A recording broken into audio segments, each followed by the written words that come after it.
If you want it, cry for it. The Bible says that they cried out to the Lord, saying these words, have mercy on us, O Lord, thou Son of David. Now look at the multitude here. The Bible says that as they began to cry, that the multitude got upset with them.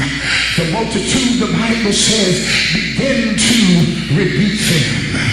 Most importantly, you must understand this morning that the crowd got upset because the crowd felt like they had no right to cry out to God because they was not a part of the group that was following him. Doesn't that sound like some people who we know who feel like because you're not a part of their group, then you don't have a right to get in touch with God? But I'm so glad that God is turning the tables in the church. He said the first shall be last and the last shall be first. That reminds me of Zacchaeus. You remember Zacchaeus? The Bible said that he heard that Jesus was coming. And the Bible said that he ran before the crowd and he climbed up into the sycamore tree. Look at your neighbor and say, neighbor, get up into your tree. Listen, the Bible said that he climbed up into the sycamore tree because he wanted to see Jesus. Now you remember the story when Jesus got there. The Bible said that Jesus noticed him up in that tree. And the Bible said that he looked up and he said, Zacchaeus, come down. Come down quickly because today I must abide in thy house. Let me tell you something. Don't waste time. Don't waste your precious time trying to make people like you and trying to make people allow you to be a part of their clique, because the first thing that God is doing, he's busting up the cliques in the church. I ain't got nobody to say nothing. You better look at your neighbor and say, just because I don't do it like you, that don't mean God's favor is not on my life. I may not look like you. I may not dress like you. I might not drive the kind of car you drive. But just in a few days, God is getting ready to turn my situation around. God, I feel like preaching in here. Tell your neighbor, say, neighbor, God is getting ready to turn your situation around. I dare somebody to get up and turn around real quick. Yeah, my God. Now look at your neighbor. Wait a minute. Look at your neighbor and say, neighbor, just like that, God's going to turn it around. As quick as you turn, that's as quick as you're going to get your miracle. As quick as you turn, that's how quick you're going to get your healing. Somebody open your mouth and say, oh! Y'all sit down, please. Try not to get back up no more. But I'm telling you, I feel all right in this room. If you want it, cry for it. Listen, you got to understand here that if you're not careful, people will put a monopoly on your life. Can I tell you this? One of my greatest deliverances was when I got delivered from public opinion. Was when I got delivered from what other people thought about me. Is when I got delivered from what other folks said about me. Some folk are monopolized by other people's feelings toward you. Let me tell you something. I told a group a few weeks ago, you ain't never got to invite me over your cookout. I had my own cookout. You ain't never got to invite me over your house. I'll go to my own house. You ain't never got to allow me to come hang out with y'all. I'll sit in the movies all by myself. Oh, see, y'all ain't saying nothing. Look at your neighbor and say, neighbor, I'll do it all by myself. Y'all sit down in here. You know what's wrong with the church? We're so used to the buddy system. We're so used to doing it with everybody. We're so used to the fact of being with somebody until we can't be by ourselves.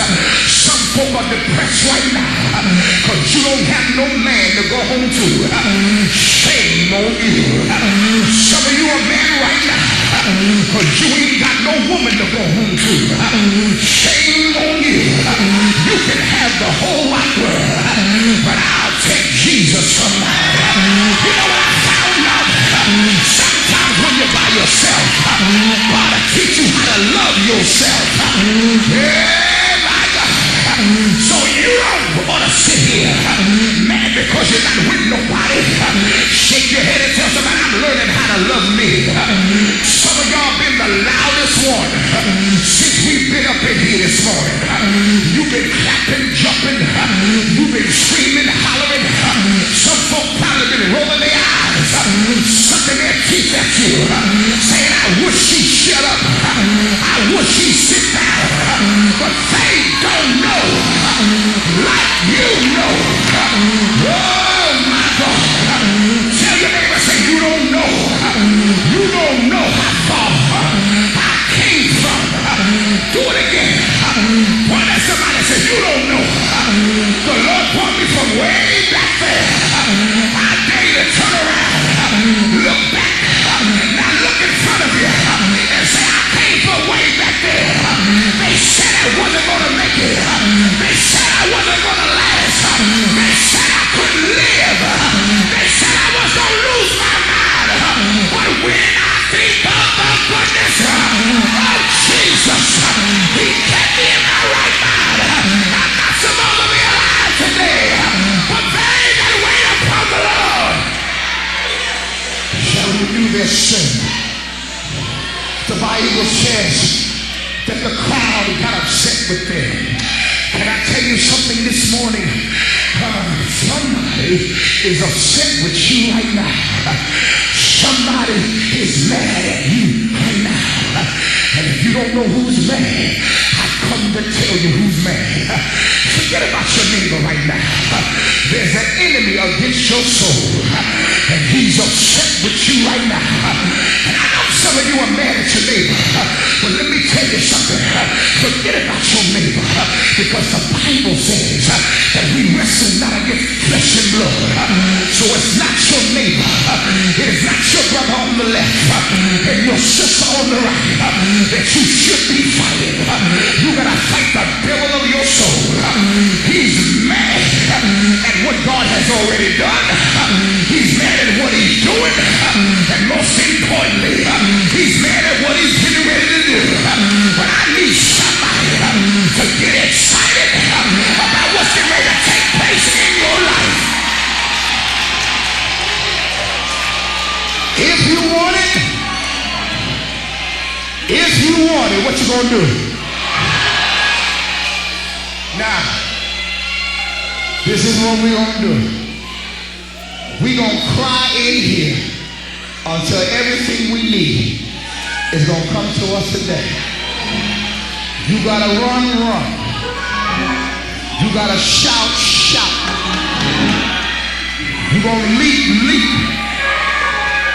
But make sure your robe gonna get it.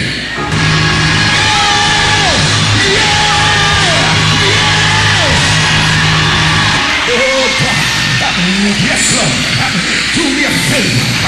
Put a big Kool-Aid smile on your face and tell everybody I'm excited.